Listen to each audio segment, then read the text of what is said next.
সবার শেষে হচ্ছে আল্লাহর মার। এই আল্লাহর মার থেকে তো কেউ রেহাই পাবে না। অত্যাচারী, অনাচারকারী, লুটেরা, খুনি, দস্যু, বদমাইশ, অপরাধী দুনিয়াতে অথবা দুনিয়ার মধ্যে হয়তো কিছু সময়ের জন্য পার পেতে পারে, কিন্তু আল্লাহর হাত থেকে পার পায় না। আজকে দলের লোকজনকে ছেড়ে দিয়ে যারা তার জন্য জিন্দাবাদ দিয়েছে, তার আরো ঘনিষ্ঠ লোকজনকে ছেড়ে দিয়ে পালিয়ে চলে গেলেন শেখ হাসিনা তার বন্ধুর দেশ ভারতে। এটাই পরিণত হয় খারাপ পথে। অপরাধীদের, খুনিদের, ডাকাতদের, বদমাইশদের, লুটেরাদের এই পরিণতি হয় দেশে দেশে, তাই এখানেও তাই। সুতরাং আমরা চাই এই দেশটা ভালো মতো চলুক, একটা অবাধ সুষ্ঠু নির্বাচন হোক, এবং সেটা আর কত দেরি করবে, আর কত কথা শোনাবে? আপনারা কেন দেরি করছেন? যদি অন্তর্বর্তীকালীন সরকারকে বলি, ওনারা চুপ করে থাকেন, ওনারা উত্তর দেয় না।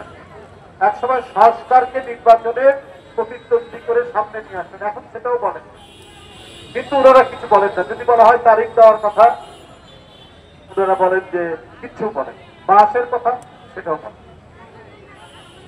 তাহলে আপনারা কি চাচ্ছেন? আপনারা বাজেট দিয়েছেন 7,90,000 কোটি টাকার বাজেট। এই বাজেট শেখ হাসিনার সাথে পার্থক্য কি বলুন? শেখ হাসিনার সাথে পার্থক্য কি? শেখ হাসিনার খারাপ লোকরাই তো কালো টাকা উপার্জন করে, সেই কালো টাকা সাদা করার সুযোগ দিয়েছেন। এই সরকারও কালো টাকা সাদা করার সুযোগ দিচ্ছেন।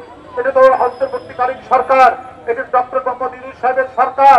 মানুষ জানে সব সরকার, এই সরকারের হাত দিয়ে কেন খারাপ কাজ হবে এইটা মানুষ জানতে চায়। 7,90,000 কোটি টাকার বাজেট, এই বাজেটের 23% উপরে যাবে শুধুমাত্র মাথাভারী প্রশাসন তাদের বেতন খরচ মেটানোর জন্য, আর সুদের টাকা মেটাতে যাবে 15%। তাহলে আপনি গরিবের জন্য সোশ্যাল নেট, সোশ্যাল সিকিউরিটি আপনি কি করে বৃদ্ধি করবেন? সব টাকা লাভের পুর তো পিঁপড়া খেয়ে যাচ্ছে। তাহলে জনগণের জন্য তাদের সোশ্যাল সেফটি নেট কিভাবে তৈরি করবেন?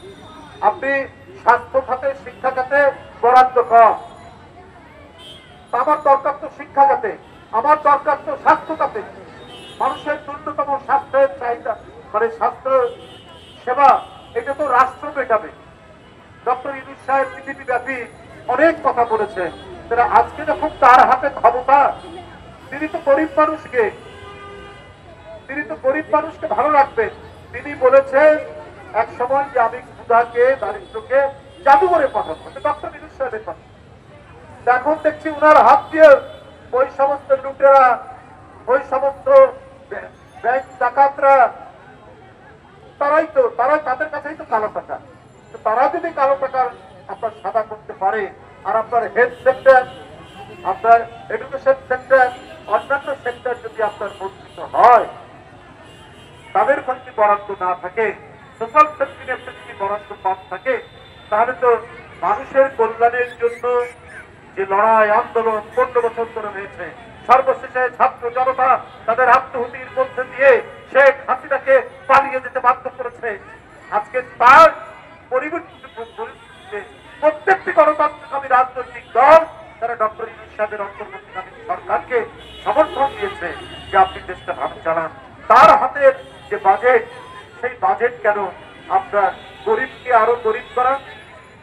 আপনার যে মুদ্রাস্ফীতি, সেই মুদ্রাস্ফীতি কমানোর জন্য যে পদক্ষেপ, সেটা তো আমরা দেখতে পাচ্ছি। বরং মধ্যবিত্ত, নিম্ন মধ্যবিত্ত এবং নিম্ন আয়ের উপরে চাপ আরো বাড়বে, এটা অর্থনীতিবিদরা বলছেন, এটা আমার কথা না।